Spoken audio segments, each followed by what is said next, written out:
आज देखिए Joseph Prince के साथ। जानते हैं हम एक बहुत ही तेज रफ्तार जीवन जी रहे हैं।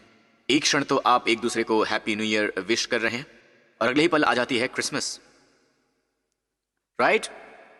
और फिर आप अपने चौबारे में जाते हैं, अपनी क्रिसमस की डेकोरेशन एक बार फिर से बाहर लाते हैं और सोचते हैं कि मैंने इसे कुछ महीने पहले ही तो उधर रखा था। लगता है जैसे कि समय बहुत तेजी से गुजर रहा है। क्या आपको ऐसा लगता है? और इसके साथ आती है ये तेज रफ्तार जो हमें तनाव देती है, बहुत ज्यादा तनाव। और अब यहां बहुत से अध्ययन हैं जिन्होंने ये साबित किया है कि तनाव लाइलाज तनाव अवसाद की ओर, विनाशकारी आदतों की ओर, कार्डियोवैस्कुलर समस्याओं की ओर और कई तरह की शारीरिक रोगों की ओर ले जाता है। प्रभु की मंशा कभी नहीं थी कि आप तनाव की ओर जाएं। वो चाहते हैं कि आप चिंता मुक्त जिएं। और फिर भी शैतान आपके पास आएगा और ये कहेगा तुम इतनी चिंता मुक्त कैसे हो सकते हो, क्योंकि तुम गैर जिम्मेदार बन रहे हो। उसने हमें ये आइडिया दिया है कि जब आप किसी के बारे में चिंता करने लग जाते हैं तो आप उनका ख्याल रखते हैं। जब आप किसी बात के बारे में बात करते हैं तो आप उस चीज का ख्याल रखते हैं, आप अपनी चिंता जाहिर करते हैं। पर दरअसल एक सबसे बड़ी बात जो कि आप कर सकते हैं अपने प्रभु के प्रति, कि आप शैतान को जाने दें। मुझे अच्छी आमीन मिल सकती है? आपने गौर किया है कि छुटकारे का पहला क्षेत्र होता है, सबसे पहला छुटकारे का क्षेत्र जो प्रभु ने हमारे लिए उपलब्ध कराया था वो था वाटिका में, जहां उनका दुख भोग शुरू हुआ, है ना? और उन्होंने क्या किया? प्रार्थना किया।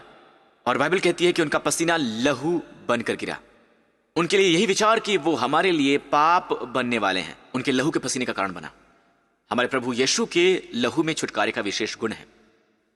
याद करें परमेश्वर ने आदम से क्या कहा था? पहले आदम से, यीशु अंतिम मनुष्य है, दूसरा आदम है। आप देखें, आदम मनुष्य जाति के फेडरल हेड की तरह है। जो कुछ भी उसने किया हम सब पर प्रभाव पड़ता है। परमेश्वर ने यीशु को भेजा नई मनुष्य जाति का फेडरल हेड बनने के लिए। आमीन। तो वाटिका में जब आदम ने पाप किया, परमेश्वर ने आदम से यह कहा, वाटिका में अपने मुंह के पसीने से तू रोटी खाएगा। और स्त्री से कहा, तू पीड़ा से बच्चे को जनेगी। राइट? अब श्राप ये नहीं है कि बच्चे जन्ना, श्राप काम में बिल्कुल नहीं है। प्रभु ने मनुष्य को कार्य दिया श्राप के आने से पहले। प्रभु ने मनुष्य से कहा कि वाटिका की देखभाल करे, पर काम में तनाव ही है श्राप। अपने मुंह के पसीने से तू रोटी खाएगा। अब से तू पसीना बहाएगा रोटी खाने के लिए, तू पसीना बहाएगा जीवन की अच्छी चीजें पाने के लिए। जो एक वाटिका में शुरू हुआ वो खत्म हुआ दूसरी वाटिका में। यीशु ने लहू का पसीना बहाया, और जब उन्होंने लहू का पसीना बहाया और अपने लहू के छुटकारे के गुण के कारण उन्होंने हम सबको पसीने के श्राप से मुक्त कर दिया। हालेलुया! वो उनके दुख भोग की एक शुरुआत थी। तो इसी समय अपने पड़ोसी की ओर मुड़कर मुस्कुराइए और यह कहिए कि तू पसीना नहीं बहाएगा। पास्टर्स और लीडर्स, मेरी बात सुनिए। ऐसा कहा गया है कि 50% से ज्यादा पास्टर्स हैं जो आज मिनिस्ट्री छोड़ रहे हैं तनाव की वजह से, थकान की वजह से।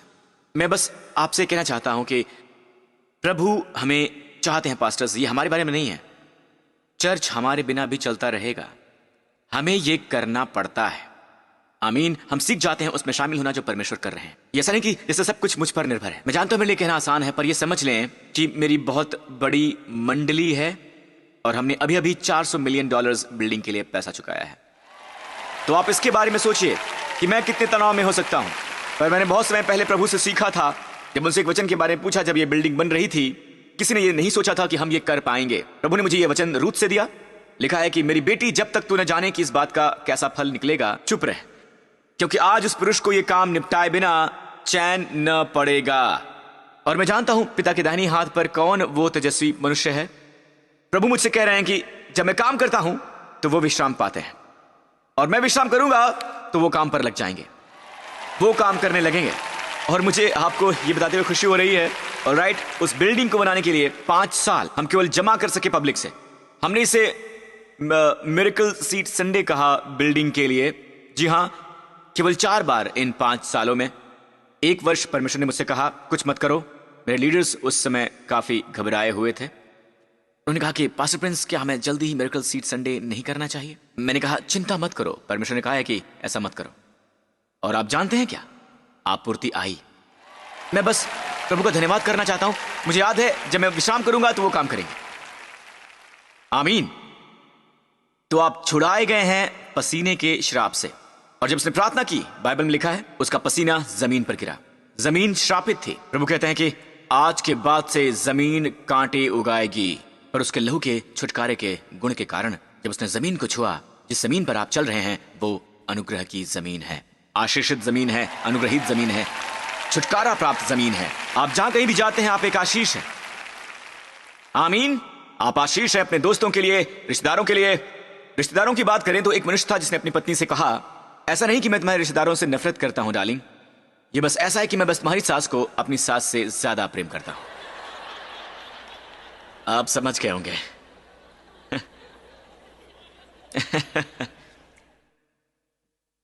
तो जो शैतान करना चाहता है, ऑलराइट, वो जानता है परमेश्वर का मार्ग विश्राम का ही मार्ग है। उन सब आशीषों को जो यीशु आपको दे सकते हैं। यीशु अपने युग के लोगों के सामने खड़े हुए और उन्होंने ये कहा, मेरे पास आओ।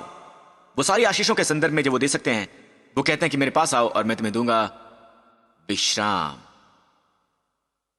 प्रभु ने कहा इब्रानियों अध्याय 4 में, डरने की सिर्फ एक ही बात है। देखिए इब्रानियों अध्याय 4 वचन 1, इसलिए जबकि उसके विश्राम में प्रवेश करने की प्रतिज्ञा अब तक है तो हमें डरना चाहिए। ऐसा ना हो कि तुम में से कोई एक जन उससे रहित जान पड़े। डरने की एक ही बात है कि हम डरें कि हम विश्राम में नहीं हैं। ओह रुकिए, वो जैसे एकमात्र लड़ाई यह है कि ना लड़ने की लड़ाई है।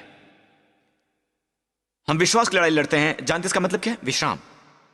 जब शैतान कहता है कि क्या तुमसे लड़ोगे नहीं, कहो तुम हरा दिए गए हो। या आप क्या कह रहे हैं पास्टर, चिंता नहीं करो और परमेश्वर हर बात से निपट लेंगे।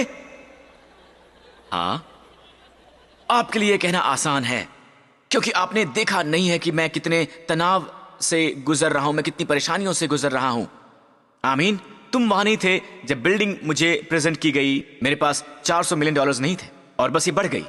जानते हैं क्या होता है जब समय बीतता जाता है, साथ ही हिडन कॉस्ट भी बढ़ता जाता है। और जिस तरह से मैं महसूस करता हूं, मुझे वही काम करना पड़ा एक पास्टर के रूप में जो आप भी कर सकते हैं। मुझे अपनी सारी चिंताएं उस पर छोड़ देनी थी। इस वचन की ओर देखते हैं, एक बहुत ही सुंदर वचन है, 1 पतरस 5:6।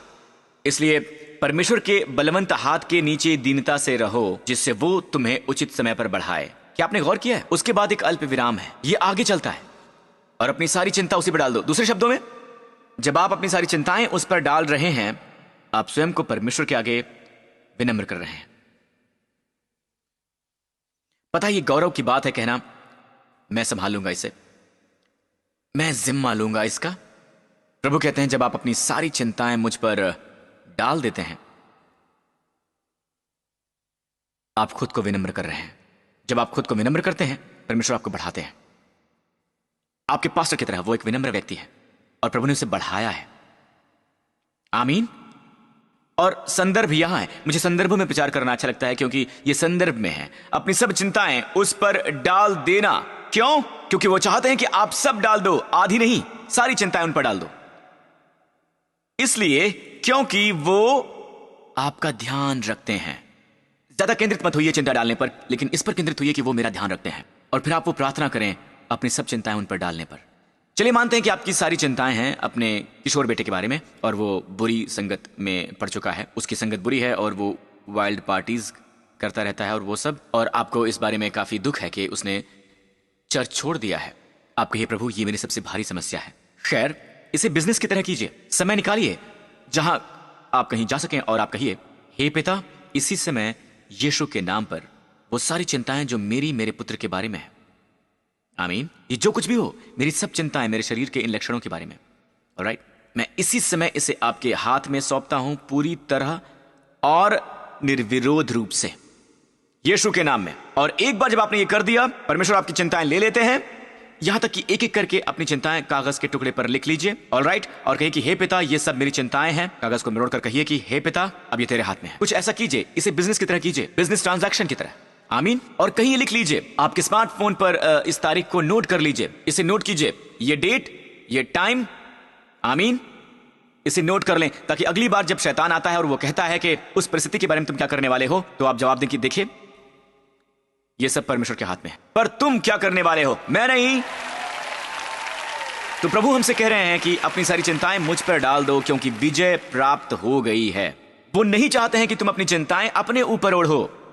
आमीन। तो गौर करें क्या ये वचन है जो आता है सारी चिंताएं डाल देने के बाद। संदर्भ की ओर देखें, अपनी सारी चिंताएं उस पर डाल दो क्योंकि उसे तुम्हारा ध्यान है। अगला ही वचन, सचेत रहो, जागते रहो, क्योंकि तुम्हारा विरोधी शैतान गर्जने वाले सिंह की नाई इस खोज में रहता है कि आखिर वो किसको फाड़ कर खा जाए। मतलब वो उन लोगों की तलाश में है जो चिंताओं से भरे हुए हैं, वो लोग जो तनाव में हैं। इसे सुनिए, शैतान एक शांतिमय मसीही से नहीं निपट सकता, वो इसे हैंडल ही नहीं कर सकता। उसे आप चाहिए चिंताओं से भरे हुए। गौर करें, वो ढूंढता फिरता है कि किसे फाड़ खाए, किसे वो अपना शिकार बनाए। मतलब यह है कि कुछ लोग फाड़ कर खाए नहीं जा सकते, उसके लिए इसे तलाश करना है कि वो किससे फाड़ कर खा सकता है। क्योंकि ऐसे कई लोग हैं जिन्होंने सीख लिया है कि अपनी सारी चिंताएं परमेश्वर पर डालना है, और जब आप अपनी सारी चिंताएं प्रभु पर डाल देते हैं, सुनिए, उसे वापस अपने विचार जीवन में ना लाएं। इसलिए मैंने कहा है कि इसे कहीं लिख लीजिए, और शैतान आएगा और कहेगा तुम इस परिस्थिति में क्या करने वाले हो, डेडलाइन आने वाली है, क्या तुम्हारे पास इसके लिए पैसा है, तुम क्या करने वाले हो, तुम्हें जिम्मेदार होना पड़ेगा, तुम्हें जिम्मेदार होना चाहिए, तुम क्या करने वाले हो। और आपको कहना है ये मेरे बस में नहीं है, ये उसके बस में है। आमीन। ये वो करेगा। अब अपनी चिंताएं डाल दीजिए, परमेश्वर का सम्मान करें, उसे वापस ना लेकर। उसे बताएं कि जब आपको परीक्षा आती है दोबारा चिंतित होने की या दोबारा तनावग्रस्त होने की, कहिए उस समय मैंने आपको दे दी थी, मैं आपका सम्मान करूंगा, इसके बारे में चिंता ना करें, मैं इस बारे में चिंता करने से इनकार करता हूं। क्या आपने गौर किया है कि उन क्षेत्रों में जहां आप चिंता नहीं करते हैं वहां से अक्सर अनुग्रह बहने लगता है। जैसे मुझे कभी पैसे की चिंता नहीं होती। यही वजह है कि जब ये $400 मिलियन की बिल्डिंग बनी, मैंने पैसे के बारे में कभी सोचा ही नहीं। इसका मतलब ये नहीं कि मेरे पास बहुत पैसा है, मैं एक बहुत ही गरीब परिवार में पला बढ़ा हूं, पर मैंने कुछ वर्षों पहले ही ये सीखा जब मैं कॉलेज का विद्यार्थी था कि परमेश्वर मेरा ख्याल रखेंगे। और प्रभु ने मुझे इससे सिखाया। मैं सीख रहा था बुनने और काटने के बारे में, और आपको पता है कि मैं अपने अंतिम $10 पर आ चुका था, और मैंने जाना कि मेरे बड़े भाई को भी आर्थिक जरूरत थी। मैंने सुना कि वो मेरी माँ से कुछ पैसे मांग रहा था, और मैंने जो किया वो ये था, उसकी जानकारी के बिना मैंने अपना अंतिम $10 उसके बटुए में डाल दिया।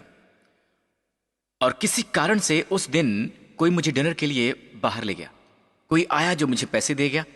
ऐसा पहले कभी नहीं हुआ। तो मैंने सीखा कि इसके बारे में मुझे चिंता करने की आवश्यकता नहीं है। पूरे जीवन में मैंने कभी पैसे की चिंता नहीं की। इसका मतलब ये नहीं कि मेरे पास बहुत पैसे हैं, मैं ज्यादा का इस्तेमाल कर सकता हूं, पर ऐसा लगता है कि ये वो क्षेत्र है जिसकी मुझे चिंता करने की आवश्यकता नहीं। ये वो क्षेत्र है जहां आपूर्ति बह रही है। मैंने ये दर्शन देखा बहुत वर्ष पहले कि अलग अलग किस्म की गोल्डन पाइप स्वर्ग से आ रही हैं, और बाद में मुझे पता चला कि जकरिया की पुस्तक अध्याय 4 से कि जकरिया ने भी वही पाइप देखी थी जो गोल्डन पाइप दे रही थी मनोरा लैंप स्टैंड को, लैंप स्टैंड। और ये गोल्डन पाइप स्वर्ग से आ रही है मनुष्य के ऊपर। एक थी पेरेंटिंग स्किल के लिए, एक थी बुद्धिमत्ता के लिए, और एक थी स्वास्थ्य और चंगाई के लिए, एक थी आर्थिक आपूर्ति के लिए। आमीन। तो बहुत सी गोल्डन पाइप नीचे आ रही थी, उस तक सारी आपूर्ति बह रही है। आप देखें, ये आइडिया है हमें कि जब आप प्रार्थना करते हैं तो परमेश्वर आपूर्ति करते हैं, पर गलातियों अध्याय 3 में लिखा है परमेश्वर लगातार आत्मा द्वारा आपूर्ति कर रहे हैं। वहां इसका ग्रीक है वर्तमान काल, लगातार आपके आत्मा की आपूर्ति करना इस समय भी। हे, आप लीक नहीं हो रहे हैं। मैं पवित्र आत्मा से भरा था, मेरे ख्याल से अब मैं कहीं लीक हो रहा हूं, नहीं। अपनी आंखें खोलिए और देखिए, आप लगातार भरे जा रहे हैं। गलातियों अध्याय 3 वचन 1 से 5 तक इसे पढ़ते रहिए। यहां लिखा है कि न केवल ये, वर्तमान काल में परमेश्वर लगातार आपके बीच चमत्कार कर रहे हैं। लगातार परमेश्वर लगातार आपके बीच चमत्कार कर रहे हैं। आमीन। तो ऐसा नहीं कि आप प्रार्थना करने लगते हैं और परमेश्वर आपूर्ति करने लगते हैं। जब से यीशु मरे हैं, स्वर्ग की सारी आपूर्ति और स्वर्ग की सारी अच्छाई, सारी स्वर्गीय आपूर्ति मुक्त कर दी गई है इस आहें भरती हुई दुनिया पर। आमीन। तो अगर ये सच है पास्टर प्रिंस, तो ऐसा क्यों है कि हमें आपूर्ति नजर नहीं आती है? मुझे प्रकटीकरण दिखाई क्यों नहीं देता है? आप जानते हैं क्यों? मैंने गोल्डन पाइप का यह दर्शन देखा, और तेल इस व्यक्ति पर आ रहा था उसकी जरूरत के अलग अलग क्षेत्रों में। फिर एकदम अचानक वो अपने जीवन के एक क्षेत्र के बारे में चिंतित था। चलिए कहें कि उसमें कुछ लक्षण थे, शैतान कुछ लक्षण उसमें डाल रहा है, और वो अपने स्वास्थ्य के बारे में चिंतित होने लगा, और आपूर्ति रुक जाती है। जब वो चिंता करता है तो आपूर्ति रुक जाती है। और इसी वजह से यीशु ने पहाड़ी उपदेश में कहा, इसीलिए तुम चिंता मत करो, परमेश्वर तुम्हें हवा में उड़ने वाले पंछियों से बेहतर खिलाएंगे। क्या आप उनसे अधिक मूल्य नहीं रखते हैं? यीशु कहते हैं कि बस तुम चिंता छोड़ दो और उनकी आपूर्ति बहने लगेगी। आमीन। मैं समाप्ति पर इसे साझा करना चाहूंगा।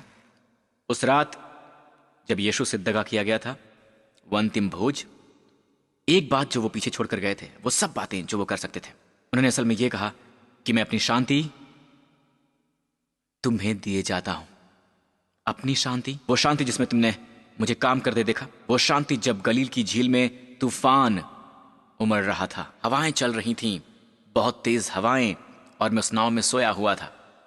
वही शांति जब वो मुझे गिरफ्तार करने आए थे, एक शब्द से वो मेरे सामने गिरे, वो शांति जिसमें तुम मुझे कार्य करते देखते हो, मैं तुम्हें दिए जाता हूं।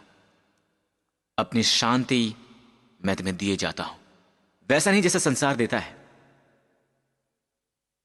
मैं तुम्हें अपनी तरह देता हूं।